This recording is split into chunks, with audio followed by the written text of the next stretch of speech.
If you're planning to sell your iPhone or have forgotten your password and need to reset it, this video will show you 5 different methods to restore your iPhone to factory settings. Normally, you can find the Transfer or Reset iPhone option in the settings, then select Erase iPhone. During this process, you will need to enter your screen lock password and Apple ID password to erase the device. The second method. When iPhone unavailable appears on your screen, click the Forget Passcode in the lower right corner, and then a reminder to reset your iPhone will appear. After entering your Apple ID password, your iPhone will begin to reset. Method 3. Reset iPhone via iTunes. Step 1. Connect your iPhone to a computer and launch iTunes. Step 2. When a little iPhone icon appears on iTunes, click on it. Step 3. Find the Summary tab on the left interface and hit on it. Then, click on the Restore iPhone.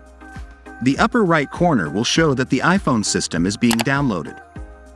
After the download is completed, your iPhone system will be reinstalled. Method 3.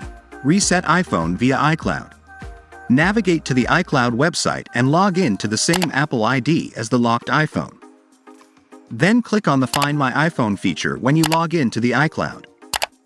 Next, hit on the All Devices option and select the locked iPhone. Click Erase iPhone option to reset your locked iPhone. Method 5. Use TunesKit iOS System Recovery to reset.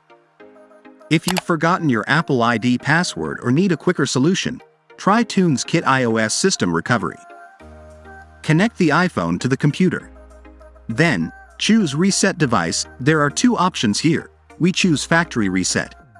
After confirming the basic information, click Download to start downloading the firmware package.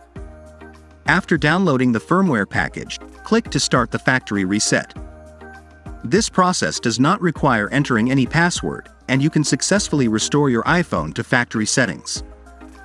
If the above content is helpful to you, don't forget to like, subscribe, and ring the bell.